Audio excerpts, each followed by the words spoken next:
apartment complex in Velachery, Chennai. Velachery continues to be one of the worst affected areas.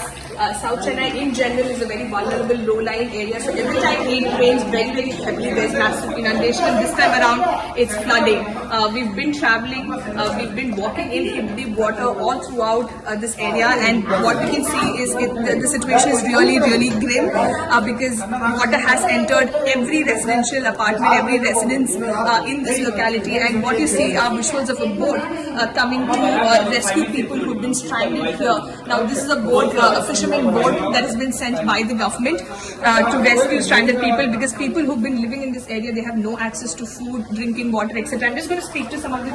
So, can you tell us what has been the situation at your house? How has the last 72 hours been for you? There's no power, there's no drinking water, no running water. We are not having drinking water as of now. We have contacted our regular people to get up drinking water for us. They are not able to enter the area. They said the engines are going to run off once we enter this area.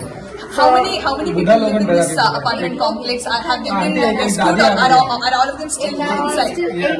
Overall, we have 16 apartments. 8 people have left. Still 8 more families are around here. And all of them have no access to drinking water? No access to drinking water. And all people they are living, they are giving us with the leftover commodities. And we are using, we have the commodities, but we don't have water to cook food. Okay. So we just want drinking water from outside. Outside. And have you been able to reach out to the government? No, that's absolute nil.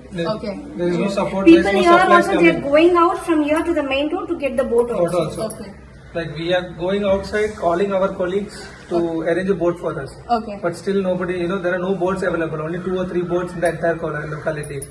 How do we go outside? And this is the basement of your apartment complex. Yeah. This was even more higher. Okay. Today it is less. Lesser. So now all of you are going to shift. Yeah, not all of us. Okay. We are still here.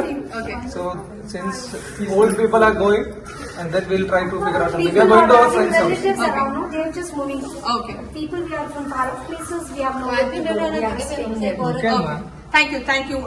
Please be safe. That's the only. If not possible, can you just arrange drinking water? Yeah, we'll definitely help. We are going back. We'll get you some drinking water. We'll definitely help. Thank you. So you can hear, this is how people are pleading. This is how people are appealing that they need help at this point in time. More than anything, even if they have groceries, they simply can't do anything with it if they don't have drinking water, if they do not have water.